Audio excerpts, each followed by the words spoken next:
Welcome to short hand smart learning. आज की dictation 80 शब्द प्रति मिनट डिक्टेशन जो कि एक लीगल डिक्टेशन होगी तथा आने वाले आपके सभी प्रकार के हाई कोर्ट एग्जाम की दृष्टि से अति महत्वपूर्ण है।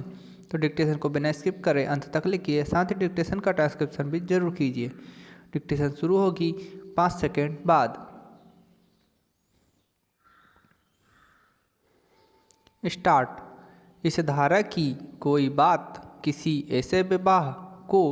लागू ना होगी जिसके बारे में धारा 18 के अर्थ में यह समझा जाए कि वह इस अधिनियम के अधीन अनुष्ठापित किया गया, किंतु ऐसे किसी विवाह का अध्याय 3 के अधीन रजिस्ट्रीकृत, यदि वह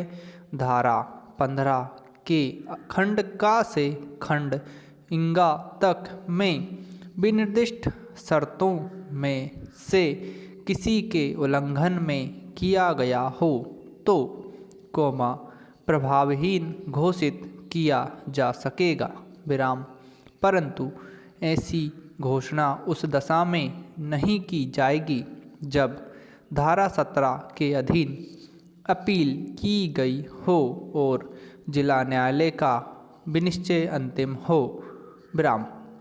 पैरा शून्यकरणीय विवाह इस अधिनियम के अधीन अनुष्ठापित विवाह शून्यकरणीय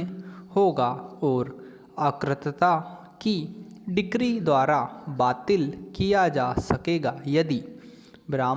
प्रत्यार्थी के विवाहोत्तर संभोग से जानबूझकर इनकार के कारण विवाहोत्तर संभोग नहीं हो पाया हो, अतः प्रत्यार्थी विवाह के समय अर्जीदार से भिन्न किसी व्यक्ति द्वारा गर्भवती थी, अथवा विवाह के लिए किसी पक्षकार की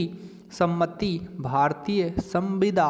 अधिनियम 1872 में यथा परिभाषित प्रपीड़न या कपट द्वारा अभिप्राप्त की गई हो, पैरा। परंतु खंड 2 में विनिर्दिष्ट दशा में न्यायालय तब तक डिक्री नहीं देगा जब तक उसका यह समाधान न हो जाए कि अर्जीदार अभिकथित तथ्यों से विवाह के समय अनभिज्ञ था, कार्यवाही विवाह की तारीख से 1 वर्ष के भीतर संस्थित कर दी गई थी, तथा अर्जीदार की सम्मति से वैवाहिक संभोग डिक्री के लिए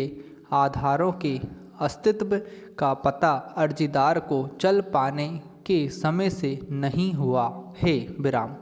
परंतु यह और कि खंड 3 में विनिर्दिष्ट दशा में न्यायालय डिक्री न देगा यदि कार्यवाही यथास्थिति, प्रपीड़न के बंद हो जाने या कपट का पता चलने के पश्चात 1 वर्ष के भीतर संस्थित न कर दी गई हो अथवा अर्जीदार, यथास्थिति, प्रपीड़न बंद हो जाने या कपट का पता चलने के पश्चात अपनी स्वतंत्र सम्मति से विवाह के दूसरे पक्षकार के साथ पति या पत्नी के रूप में रहा या रही हो, पैरा। शून्य और शून्यकरणीय विवाह की संतान की धर्मजता इस बात के होते हुए भी कि विवाह धारा 24 के अधीन अकृत और शून्य है, ऐसे विवाह की कोई संतान धर्मज होगी, जो विवाह के अविधिमान्य होने की दशा में धर्मज होती, चाहे ऐसी संतान का जन्म विवाह विधि अधिनियम 1976 के प्रारंभ से पूर्व या पश्चात हुआ हो और चाहे उस विवाह के संबंध में आकृतता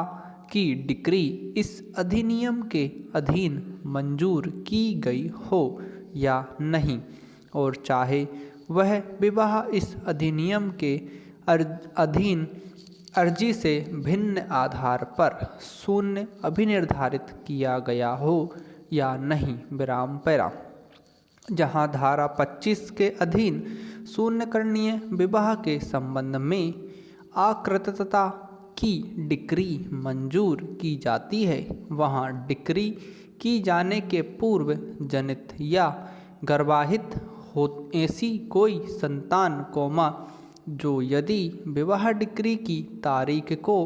आकृत किए जाने के बजाय विघटित कर दिया गया होता तो विवाह के पक्षकारों की धर्मज संतान होती, आकृतता